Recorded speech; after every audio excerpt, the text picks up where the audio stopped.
여호와는 나의 목자시니라고 하는 제목으로 은혜를 받고자 합니다. 오늘 본문 말씀은 시편의 많은 150편 중에서 가장 아름다운 찬송시로 이렇게 묘사되고 있는 다윗의 시입니다. 특별히 이 시편 23편에서는 다윗의 아름다운 신앙 고백이 잘 나타나 있는데, 다윗은 오늘 이 본문 말씀에서 여호와는 나의 목자시니 내게 부족함이 없으리로다고 고백하고 있습니다. 부족함이 없다는 얘기는 문자 그대로 아무런 면에도 부족함이 없는 상태, 그렇다고 하면 그 상태는 만족과 평안과 기쁨이 충만한 그런 상태를 말하고 있습니다. 다윗이 이렇게 아무것에도 부족함이 없이 모든 면에 만족하고 평안하고 기뻐할 수 있는 이런 이유는 그가 왕의 권위의 자리에 올라가 있기 때문에, 왕이 되니까 돈이 많기 때문에 그런 것들 때문이 아니고, 다윗은 한마디로 여호와는 나의 목자이시기 때문에, 하나님 때문에 이렇게 아무런 부족함이 없고 만족하다고 여기 고백하고 있는 것입니다. 여호와는 나의 목자라고 하는 이 말은 상대적으로 나는 그분의 양이다, 이런 표현인데, 우리 하나님을 믿는 백성들은 하나님이 우리의 목자가 되시면 우리는 당연히 그의 기르시는 양이 되는데, 이 시편, 많은 시편 곳곳에 보면 하나님이 우리를 기르시는 목자고 우리 성도들은 그의 기르시는 양이라고 이렇게 구체적으로 묘사한 말씀들이 아주 많이 있습니다. 그래서 다윗은 나는 연약하고 부족한 양이지만 하나님이 나의 목자시기 때문에 내게는 부족함이 아무것이 없다고 고백하는 겁니다. 먼저 우리는 양의 특징을 한번 살펴볼 필요가 있습니다. 여러분, 양에게 별로 좋은 특징이 있을까요?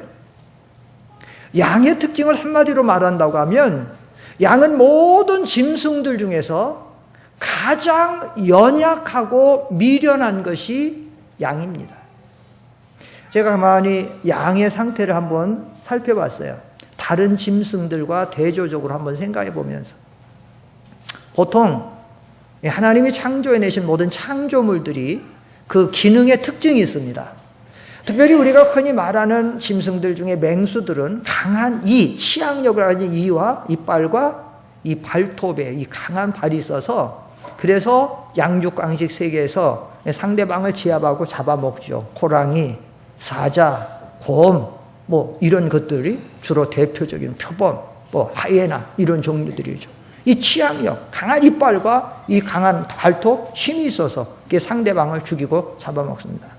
둘째로, 그런 것이 없는 짐승들 중에는 어떤 특징이 있냐면, 그것이 없더라도 덩치가 크든지 힘으로 상대방을 제압하고 자기를 방어하는, 그 대표적인 게 코끼리나 하마나 코뿔소나 버폴로 같은 커다란 것들은 그런 것들로 힘으로 상대방에게 자기를 방어도 하고 제압도 하고 그러면서 나머지 살아가게 됩니다. 그런 것도 없다. 그러면 하나님이 창조하신 창조물 다 살게 하셔야 되니까, 그런 것이 없는 짐승들은 어떤 기능을 줬냐면 빠른 발을 주었어요. 이 사슴이나 말 같은 것들은, 기린 같은 것들은 빠른 발을 이용해서 빨리 달려서 자기를 방어도 하고 생존 세계에서 살아갈 수도 있어요. 또 그런 것이 없으면 더 작은 것들은 민첩해가지고 청각이나 후각이나 이런 모든 것을 느낌을 통해서 상대방들이 갑자기 나타날 때에 빠르게 땅속 밑으로라도 피해서 살 수 있는 기능도 좋고, 또 그것이 없는 것들에게는 날개를 주어가지고 날개를 날라서 자기를 보호하며 살아갈 수도 있게도 하셨고, 또 그런 것이 없는 것들은 물속으로 피해서도 살 수도 있게 했어요. 정 이것도 저런 것도 없다 그러면 뱀 같은 종류는 독이라도 주어서 독으로 상대방을 제압하는 이런 모든 것들이 다 있어요. 하다못해 그 그것도 다 없다. 하나님이 창조하신 생존을 보면 기가 막힌 것이 보호 색깔을 줘가지고 나무에 딱 붙어 있으면 딱 나무같이 보여. 무늬도 그렇고 색깔도 그렇고 색깔을 내요. 바닷속에서도 그런 산호초 같은 데 하면 산호초까지 똑같이 변해. 오징어 같은 것도 그런 거 있어요. 그런데 양은 지금 말한 이런 기능들이 아무것도 없어요. 한 가지도 없어요. 그럼 똑똑하냐? 똑똑해서 어떻게라도 살 수 있는 건 있느냐? 없어요. 양은 없어요. 양을 한번 테스트하는데 양은 이렇게 한번 돌게 해가지고 저기다가 이렇게 목표물을 하나 해가지고 짐 하나 이렇게 물건 하나 갖다 놓고 돌게 하니까 그냥 양은 앞에 두목이 그냥 가는 대로만 무조건 뒷공지만 파고 따라가는 거예요. 나중에 그걸 이만큼 치워놨어요. 이만큼 치워놔도 그만큼 가서 도는 거예요. 또 치워놔도 계속 돌기만 하는 거예요. 그만큼 양은 미련하다는 겁니다. 자, 그렇기 때문에 양은 이 세상에 살아가려면 절대적으로 누구의 도움이 필요하겠죠? 이렇게 약하고 미련하니까 누구의 도움이 절대로 필요하겠죠? 목자의 도움이 필요한 것이 양이에요. 다른 건 별로 그렇게 필요하잖아. 다 자기가 기능으로 살 수 있는 건 하나님이 줬는데 양은 그렇게 줍니다. 그러면 반대로 목자의 특징은 어떤 특징이 있습니까? 특별히 오늘 성경에서 말하는 이 목자는 오늘 누구를 말씀하고 있겠습니까? 하나님, 여호와는 하나님. 이 목자의 특징을 세 가지만 추려서 말씀드리면 첫째로 목자는 양을 사랑합니다. 이거 대표적인 특징이에요. 모든 목자는 양을 사랑합니다. 우리 사람들도 보면 자기가 기르는 자기 집에 기르는 개 한 마리도 얼마나 사랑하는지 몰라요. 고양이 한 마리도 얼마나 사랑하는지 몰라요. 자기 집에서 기르는 애완동물 얼마나 사랑하는지 몰라요. 그래가지고 그거 애완동물 하나 기르는데 한 달에 이거 기르는데 뭐 비용이 10만 원 든다. 어떤 거는 요즘에 열대 같은 데서 무슨 뭐 이구아나 같은 거, 뱀 같은 것도 닭에서 하면서 얼마나 사랑해. 그런데 우리 하나님, 목자신 하나님, 우리를 얼마나 사랑하시. 자, 하나님이 우리를 얼마나 사랑하시라면 요한복음 10장 11절 말씀에 보면 이런 말씀이 있어요. 앞에 보시고 시작. 내가 곧 선한 목자이다. 선한 목자는 양들을 위하여 자기 목숨을 뭘 내어놓는다? 자, 여기 사랑이라는 단어가 하나도 없어요. 그러지 마. 선한 목자는 자기 양들을 위해 자기 목숨을 내어놓는다. 주님이 다른 성경에 뭐라고 말했어요?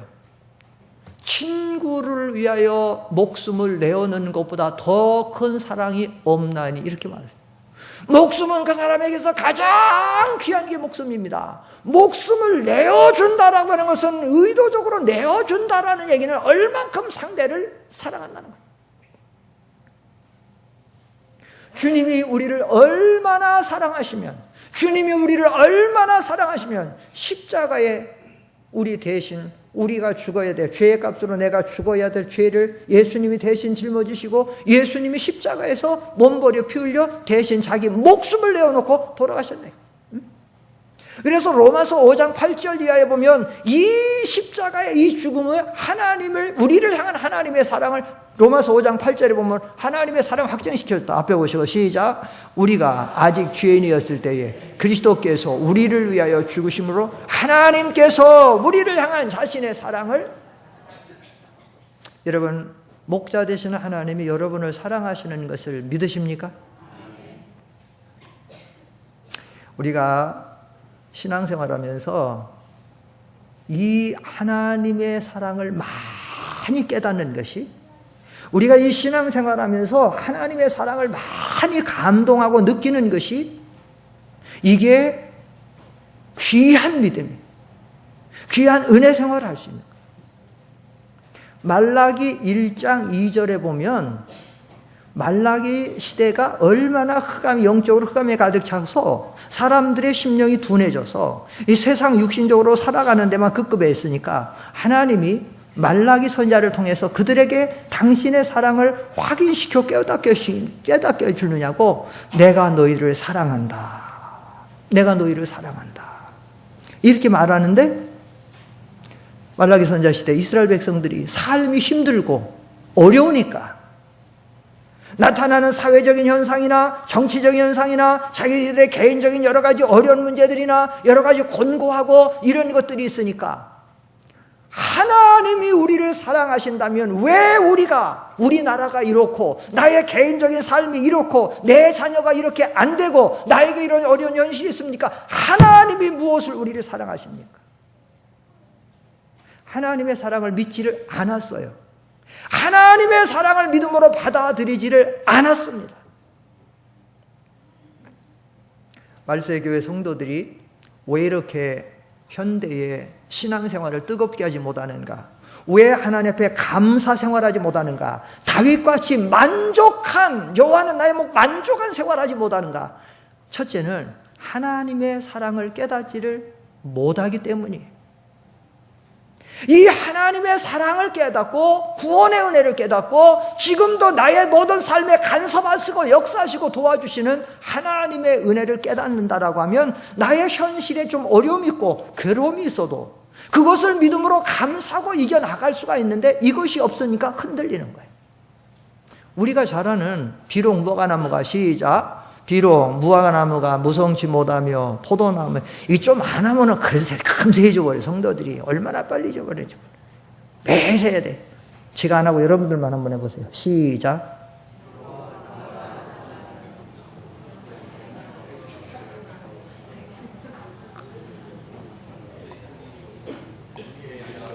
네, 이럴 줄 알았습니다.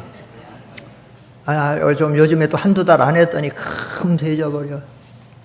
다시 시작. 비록 무화과나무가 무성치 못하며 포도나무에 열매가 없으며 감람나무에 소출이 없으며 밭에 식물이 없으며 우리의 양이 없으며 외양간에 소가 없을지라도 나는 여호와로 인하여 즐거워하며 나의 구원의 하나님으로 기뻐하리로다.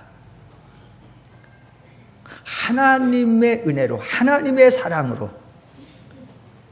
이것이 그 하나님의 사랑과 은혜가 항상 그 안에 충만하게 되면 이것도 없고 저것도 없고 이것도 없어도 이렇게 다윗과 같이 하박국 선지자와 같이 하나님으로 즐거워 살아갈 수 있는데 그런데 우리는 지금 이것도 가지고 저것도 가지고 있어요.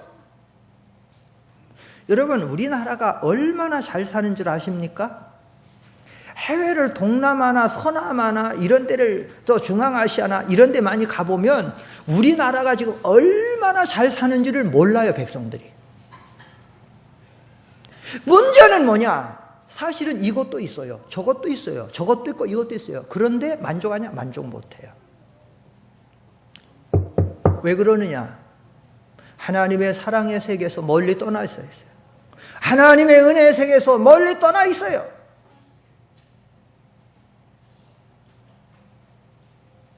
내가 너희를 사랑한다고, 내가 너희를 사랑한다고. 안 믿어요. 또 스바냐 선지자 시대는 이스라엘 백성들이 다 손맥이 풀려 있어요. 손이 늘어져 있어요. 이건 낙심 속에 사는 거예요. 왜냐하면 지금 죄악의 소문이 흉흉해요. 우리나라의 원수가 쳐들어온다는 흉년도 있어요. 막 이런 게 있어요. 그러니까 모든 사람들이 다 늘어져 있어요. 그때 하나님께서 스바냐 선지자를 통해서 희망의 메시지를 증거해 줘요. 그게 뭐냐? 처녀 이스라엘이여, 손을 늘어뜨리지 말라. 여호와께서 너희 가운데 계시니 그는 구원을 베푸실 전능자시라. 그가 너로 인하여 기쁨을 이기지 못하여 하시며 너희를 잠잠히 사랑하시며 기뻐하라는 거예요. 손을 늘어뜨리지 말라는 거예요. 오늘날 우리가 국가의 여러 가지 정치적인 현실이 많이 어렵습니다. 사실은 세계 이목이 집중하고 있습니다. 그러지 않아도 분단된 국가는 세계의 200 몇십가 국가 중에서 분단된 국가는 이 세상에 유일하게 우리나라 하나밖에 없어요. 남과 북이. 그런데 지금 정치적인 현실이 어저께만 해도 어제도 항상 시청과 광화문을 중심으로 촛불의 세력이 태극기의 바람이 양쪽으로 쫙 갈라져서 여전히 대립하고 있고 살리니 죽이니 분단된 국가에서 또 그것도 막 이렇게 되고 여러 가지 뭐 경제적으로도 지금 막 혼란하고 한국의 제일 부자가 뭐 어디 들어가 있고 모든 뭐 어디 집중되어 있고 거기다가 북한에 또 정신이 이상한 사람은 계속 핵무기를 개발하고 미사일을 동해로 쏴나가고 미국으로 이거 하다 보니까 얼마나 세계적인 모든 이슈가 여지 한반도로 다 집중되어 있어요. 여러분 지금 미국의 모든 군대들이 태평양 함대 군대들이 이쪽으로 지금 거의 한국 쪽으로 많이 이동하고 있어요. 서쪽으로 계속 지금 오는 거예요. 괌 쪽에서 더 이쪽으로 지금 함대들이 오는 거예요. 왜냐하면 이북이 북한이 이게 세균 무기 같은 거 핵무기 요번에도 말레이시아에서 뭐 VX라는 거 청산가리보다 뭐 10,000배 이상 독하고 뭐 샤린가스보다도 100배 이상 독한 거 그런 거 만약에 이런 데서 터져버리면 얼마나 많은 사람 죽고 핵무기 뭐 얼마나 많은 사람 죽고 그런데 미국 같은 데는 그게 뭐 얼마 날아가야 되면 한국은 뭐 5분이면 모든 게 뭐 다 와서 썰어지면 한국은 뭐 되는데 그러다 보니까 한국 지금 경제가 어렵고 신문에 보니까 전 세계에서 보통 OECD 국가 이런 데서 한국 주가가 최고로 싸대요. 제일 값이 다 떨어져 있고 투자의 대상도 없고 정치 모든 것이 다 이렇게 현실적으로 어려워하다 보니까 하나님이 우리나라 사랑하지 않는가 보다. 또 우리가 개인적으로도 다 어떤 사람은 경제적인 문제로 어떤 사람은 건강의 문제로 어떤 사람은 자식의 문제로 부부간의 문제로 몸 문제로 힘들고 어려움이 있다. 또 학교 문제로 뭐 자녀의 또 등등으로 어렵다 보니까 하나님 나를 사랑하지 않나 보다. 자꾸 그렇게 생각하니까 믿음이 약해지고 의기소침해지고 낭망하게 되고 신앙생활하면 흔들리게 되는데 사랑하는 성도 여러분, 하나님은 우리를 사랑하십니다. 하나님은 분명히 우리를 사랑하십니다. 하나님의 사랑은 변함이 없어요. 문제는 뭐냐? 우리가 그 사랑을 믿지 못하고 우리가 그 사랑을 깨닫지를 못하니까 흔들리는 거예요. 그래서 사도 바울은 에베소교에 편지하면서 에베소 3장에 보면 에베소 3장 18절로 19절에 보면 앞에 보시고 시작. 모든 성도와 함께 그리스도의 사랑의 넓이와 길이와 높이와 깊이가 어떠한지 깨닫고 지식을 초월한 그리스도의 사랑을 알아 하나님의 모든 충만하심으로 충만케 하시기를 빈다. 하나님의 사랑의 넓이, 길이, 높이, 깊이를 깨달아라. 알아라. 초월한 그 사랑 알아라. 깨달아라. 지식적으로만 아는 게 아니라 정말로 하나님이 우리를 얼마나 사랑한다라고 하는 것을 좀 깨달아라. 느껴라. 알아라. 여러분, 하나님이 나를 정말로 얼마나 사랑한다라고 하는 것을 분명히 깨닫고 느끼고 체험하면 그게 만족이에요. 그게 만족. 하나님이 나를 사랑하시면 그거보다 더 좋은 세계가 어디 있어요? 거기 껐습니까? 이거 껐어요?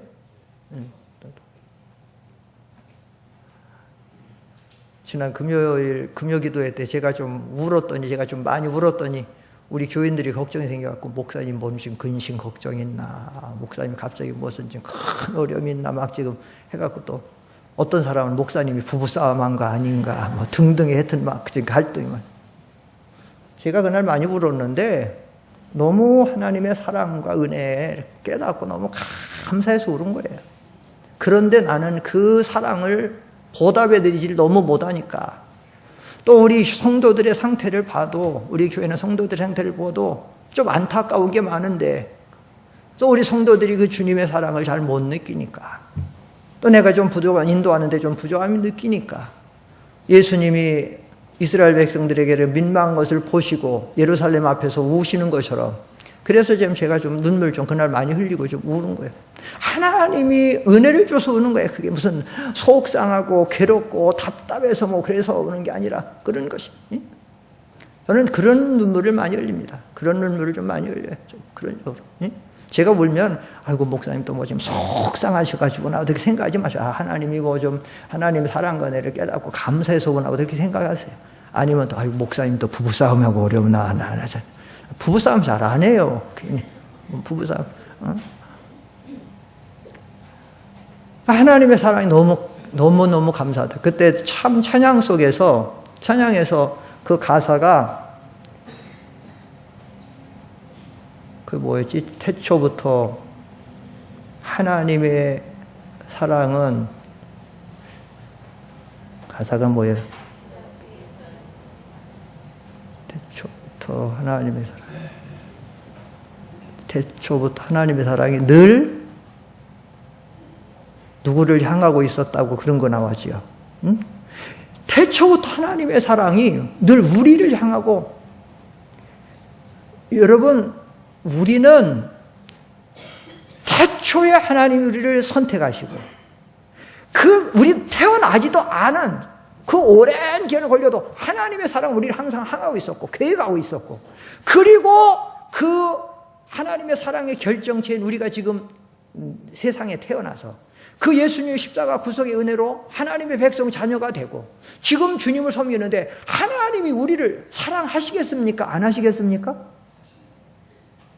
이게 못 느끼니까 대답도 못 하는 거예요, 지금. 목사님은 뭐 하나님 목사님은 많이 사랑하는 것 같은데 난 하나님을 사랑 안 하는 것 같은데 뭐 감사가 있어야지.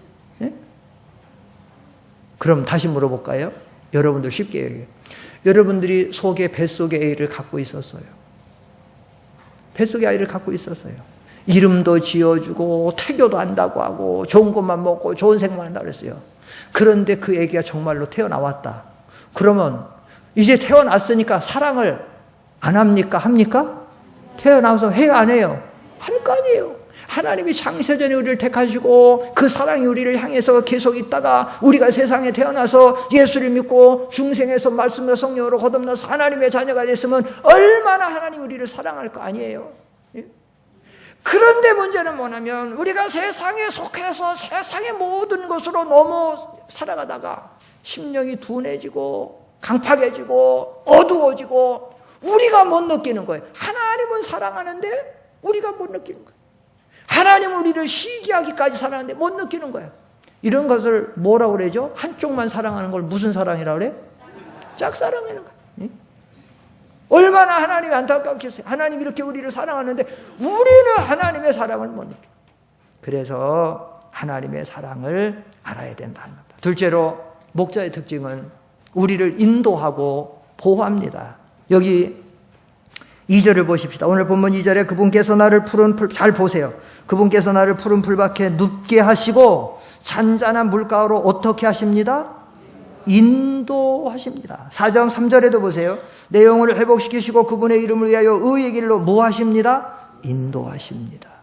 여러분, 당신이 사랑하셔서 당신이 우리를 선택하시고 당신이 우리를 구원하시고 당신의 자녀 삼으시고 당신의 기업이 삼은 하나님의 백성은 언제나 하나님이 따라다니면서 우리를 인도하시고 보호하시고 도와주시는 줄 믿습니다. 언제나 하나님이. 여기 하나님 그러잖아요. 지금 다윗이 어느 길로 행하더라도 하나님이 나를 잔잔한 물가로 의의 길로 언제나 인도하시고 나를 보호하십니다. 가끔 보면 그 동네에 이렇게 아파트 단지라든지 이렇게 마을 주변 같은 데 하면 놀이터 같은데 공원 같은데 보면 젊은 엄마들이나 할머니 할아버지가 애기들 데리고 나와서 있는 경우 봐요. 2-3살짜리들 겨우 이제 걸음만 돼갖고 아장아장 걸어다니는 아이들, 아니면 또 3-4살짜리들 아직 어린 애들. 그런데 보면 어디서 뭐 새 시소를 타려고 하든지 그네를 타려고 하든지 미끄럼 타려고 이렇게 타면 거기 밑에 한 3-4m 아니면 한 5-6m 주변에 항상 엄마나 할아버지나 할머니가 옆에서 어슬렁어슬렁 있어요. 왜 있을까요, 옆에? 보호하려고. 얘가 시소를 갑자기 타다가 옆에 애들이 타는데 딱 내려오면 크게 다칠든지, 다른 애들 그네 타는데 만약 그 앞에 가면 다치든지, 그러니까 옆에 있다가 그런 데 가면 보호해 주려고. 잘못하고. 그 다음에 지금 얘가 집이 어딘지 몰라. 이 뭐 1-2살짜리, 2살짜리 알아? 그러면 다 끝나면 어떡하려고? 집으로 데려올 인도하려고. 우리 육신의 부모도 그러는데 하나님의 예수님이 십자가 보혈로 우리를 구속하시고 자녀를 삼아놓은 우리가 세상에서 인생길을 살아가는데 하나님이 왜 우리를 인도하지 않고 왜 하나님이 우리를 보호해 주지 않겠습니까? 그래서 이 성경은 하나님이 우리를 인도하신다는 말씀이 얼마나 많은지 몰라요. 인도하신다. 하나님이 우리를 능력으로 지켜 보호하신다는 말씀이 얼마나 많은지 몰라요. 자, 제가 하나님에 대해서 4가지를 규정해서 항상 말씀을 자주 드렸는데 한번 또 복습을 해볼까요? 자꾸 물어보니까 몰라. 좀 있으면 몰라. 금세 잊어버려. 자, 첫째, 하나님은 어떤 하나님? 무슨 자 하나님? 창조자 하나님. 둘째, 하나님 어떤 하나님? 구원자 하나님. 아는 사람은 탁탁 나오는데 다른 사람은 몰라. 벌써 잊어버린 사람은 남이 하니까 그대서 아는 거야. 다시, 하나님 첫째 무슨 하나님? 둘째 하나님 무슨 하나님? 자, 셋째가 중요합니다. 셋째 하나님 어떤 하나님? 인도자 하나님. 인도 안에는 복수로 복합적인 의미가 많다 그랬어요. 인도하신다, 보호하신다, 공급하신다, 도와주신다, 어려움 가운데서 우리를 해결해 주신다. 전부 다 인도하는 왜 인도하느냐? 그런 것을 하면서 인도하는 겁니다. 그리고 마지막에 그 하나님 우리를 무슨 하나님? 심판하신 하나님입니다. 4가지 여러분 잘 알아야 돼요. 다시 한번 첫째 무슨 하나님?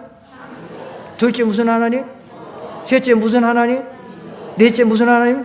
자, 하나님이 우리를 인도하시고 보호하시는 것을 믿습니까? 그렇다고 하면 오늘 우리나라 현실이 어렵고 우리 개인의 삶이 좀 어렵더라도 낙심해야 됩니까? 낙심 안 해야 됩니까? 낙심하지 않으면 안 돼. 하나님 앞에 모든 것을 맡기고 하나님 앞에 모든 것을 의지하고 믿음으로 살아가야 될 줄 믿습니다. 시편 48편 14절에 보면 앞에 보세요. 어떻게 하나님 우리를 인도하십니까? 시작. 참으로 이 하나님은 영원부터 영원까지 우리의 하나님이시니 죽을 때까지 우리를 언제까지? 그러니까 걱정하지 마세요. 여러분 죽어서 어디 갈 때까지? 어디 갈 때까지? 죽어서 미국 가요? 죽어서 어디 갈 때까지? 천국 갈 때까지. 어떻게 하셔야 우리 하나님이 우리를 인도하신다는 거예요. 절대로 이 하나님 앞에 우리는 모든 것을 믿고 모든 것을 의지하고 모든 것을 따라갈 때에 우리는 하나님의 은혜 안에서 살 수 있어요. 그런데 중요한 것은 우리가 이 성경을 지금 읽었습니다. 이 고백을 많이 들었습니다. 성도들이 성경을 암송하는 가장 대표적인 성경 구절이 바로 이 성경이에요. 여호와는 나의 목자시니 내게 부족함이 없으리로다. 이거예요. 그런데 아이러니하게도 대조적으로 정말로 다윗은 아무 부족함이 없다고 고백하고 있는데 우리들의 삶도 정말로 이렇게 부족함이 없다고 고백할 수가 있는가? 제가 오늘 여러분들에게 정말로 당신의 삶은 이처럼 부족함이 없습니까? 라고 묻는다라고 하면 목사님, 저 정말로 다윗같이 아무 부족함이 없습니다. 대답할 수 있는 사람이 여기서 나올 수가 있을까? 있습니까? 없어요. 왜 없습니까? 중요한 것은 1절에 그 해답이 나와요. 중요한 것은 이게 제일 중요한 거예요. 시작해서 이 해답을 주고 이 성경을 시작하고 있어요. 해답을 주고 싶은 거예요. 자, 따라합시다. 여호와는 다시 여호와는 나의 목자시니 여기에 다 해답이 나왔어요. 다윗이 왜 아무런 부족함이 없다고요? 자, 다윗이 누구를 자기의 목자로 삼고 있습니까? 아까 말씀드렸습니다. 양의 특징은 이 세상에서 그 어떤 동물 짐승보다 가장 연약하고 미련한 것이 양이다. 그렇기 때문에 이 양은 철저하게 목자의 보호, 인도가 필요하다. 그래서 이 목자의 인도를 잘 받는 양만 된다고 하면 이런 양은 세상의 어떤 짐승보다도 행복하다. 왜요? 그 목자는 어떤 짐승, 여러분 이 세상에서 제일 똑똑한 짐승이 뭐예요? 이 세상에서 제일 똑똑한 지혜로운 동물이 뭐예요? 짐승이 뭐예요? 사람이에요. 그 목자가 인도하는데 하물며 하나님은 이 세상에 전지전능하신 무소부재하신 하나님이 우리를 인도하시고 보호하시는데 정말로 우리가 하나님을 목자로 삼고 있으면 내 심령에 늘 부족함 때문에 컬컬하고 갈등을 느끼고 답답해하고 절망하고 불평불만하고 이렇게 살아가게 되겠는가? 아닙니다. 왜 그렇습니까? 하나님을 목자로 삼고 살아가야 될 우리가 하나님을 목자로 삼는 것이 아니고 어떤 사람은 돈을 목자로 삼고 있어요.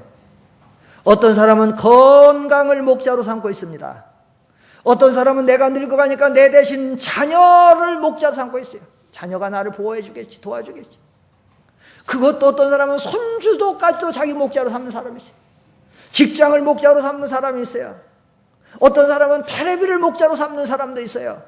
요즘에 많은 사람들이 스마트폰을 목자로 삼아서 스마트폰이 없으면 못 산대. 스마트폰 중독이 돼가지고 스마트폰이 목자가 돼가지고 있어요.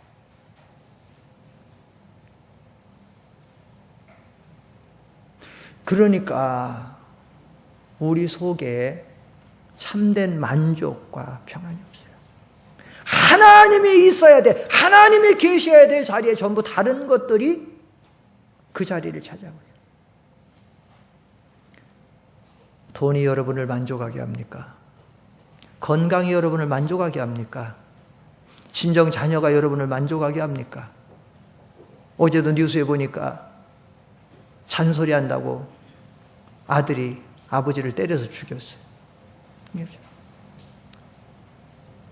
어떻게 자녀로 만족할 수 있고 돈으로 만족할 수 있고 건강으로 만족할 수 있고 직장으로 만족할 수 있고 다른 부부관계로 만족할 수 있고 뭘로 만족할 수 있고 텔레비로 만족할 수 있고 스마트폰으로 만족할 수 있고 여러분 그런 것으로 만족을 삼으려고 그런 것으로 어떤 즐거움을 삼고 살아가려고 하는 사람들은 목마른 사슴이 무슨 물 먹는 것 같다래요? 바닷물 먹는 것 같아요. 바다에 배를 타고 가는데 물이 없어요. 목이 가래. 근데 옆에는 물이 많아. 우선 목마르니까 그 물을 먹는다고 합시다. 바닷물을 먹어요. 그럼 해갈이 됩니까? 조금 있으면 1시간쯤 있으면 조금만 더 있으면 더 목마를까요? 덜 목마를까요? 더 세상의 것은 먹을수록 그 세상으로 만족을 누리고 세상 하면 할수록 더 갈증 내리는 거예요. 응? 그래서 전도서 기자가 누구라 그랬어요? 전도서를 누가 기록했어요? 제일 많이 기록한 사람 몇 사람이 나오는데 제일 전체 대부분을 누가 기록했죠? 전도서? 솔로몬이 기록했어요. 지혜자 최고예요. 그는 세상에 가져가면 왕이기 때문에 그 고백에 그랬잖아요. 내가 눈으로 보고 내 마음에 원하는 것은 내가 다 가져보고 다 해봤다는 거예요. 다 가져보고 다 누려보고 다 해면 했는데 정말로 행복했다고 고백하고 있습니까? 아니에요. 전도서를 시작하자마자 뭐라고 고백합니까? 헛되고 헛되며 헛되고 헛되니 모든 것이 몇 번 나와요? 5번. 자주 말씀드리죠. 이스라엘의 어법에서는 문법에서는 많이 나오면 그만큼 강한 거예요. 거룩하신 하나님보다 성경에 보면 거룩하시고 거룩하시다고 나와. 아주 거룩하신 하나님이요. 근데 헛되다, 헛되고 헛되며 헛되고 헛되니 모든 것이 헛되다 5번 나와서 얼만큼 헛되다는 얘기예요? 얼만큼 헛되다는 거예요? 무지무지하게 헛되다는 거예요. 그런데 우리는 그래서 헛되다고 얘기해놓고 바울은 이걸 갖다가 그래서 헛될 뿐만 아니라 아예 바울은 배설물. 뭐가 배설물이죠? 배설물을 뭘 배설물이라 그래요? 사람이 먹고 버리는 거. 아니면 먹고 소화가 안 된 것도 어디 나와요? 어디로 나와요? 대부분 뒤로 나와야 되는데 먹고 소화 안 된 것도 어디로 나올 수도 있어요? 위로, 입으로 나올 수 있어요. 배설물 같이 여겨놓은 그거를 갖다가 요즘 현대 교인들이 고상한 믿음의 훌륭한 이런 사람들이 이거는 헛되다, 이거는 배설물이다, 이건 했는데 오늘 교회에 나오는 사람들이 그걸 좋아하는 거예요. 그걸 사랑하는 거예요. 전도서 1장에 보면 헛되고 헛되다고 말해놓고 솔로몬이 바로 뭐라고 말하냐면 사람은 눈으로 보아도 족함이 없고 귀로 들어도 차지 않는다는 거예요. 예? 다 가지든지 눈으로 보든지 모든 것이 헛되다는 거예요. 그것에 참된 만족과 평안이 없다는 거예요. 그러면 참된 만족과 평안과 행복과 즐거움은 누구에게 있다는 겁니까? 하나님에게 있는 거예요. 그렇기 때문에 하나님을 누구로 삼아야 돼요? 목자로 삼아야 돼요. 그러니까 우리의 삶은 누구를 사모해야 돼요? 하나님을 사모하고. 누구를 구해야 됩니까? 하나님을 구하고. 그러면 그 안에 그 모든 좋은 것이 다 있어서 그걸 누릴 수가 있어요. 근데 그것을 구하느냐? 여러분 묻습니다. 여러분은 하나님을 사모하십니까? 여러분은 하나님을 구하십니까? 아니걸요. 하나님도 구하긴 구해요. 더러더러 구해요. 그런데 그거보다 돈을 더 많이 구하는 사람 많고, 자식 성공을 더 많이 구하는 사람 있고, 세상 쾌락을 더 구하는 사람 있고, 육신의 그 모든 것을 더 구하는 사람이, 그걸 무엇을 더 구하느냐? 그래서 이 성경 읽어보고 마칩시다. 역대상 16장에 보면 역대상 한번 읽고 마칩시다. 역대상 앞에 시작. 그분의 거룩하신 이름을 자랑하여라. 여호와를 찾는 자들의 마음이 즐거울 것이다. 여호와와 그분의 능력을 구하며 항상 그분의 얼굴을 찾아라. 여기 보면 10절에 그분의 거룩하신 이름을 자랑하여라. 여호와를 찾는 자들의 마음이 즐거울 것이다. 하나님을 목자로 삼고 하나님을 찾고 하나님을 사모하고 하나님에게 소망 두고 하나님을 의지하고 사는 사람은 마음의 즐거움과 참된 만족과 평안이 있을 줄 믿습니다. 기도하겠습니다. 거룩하신 아버지 하나님, 여호와는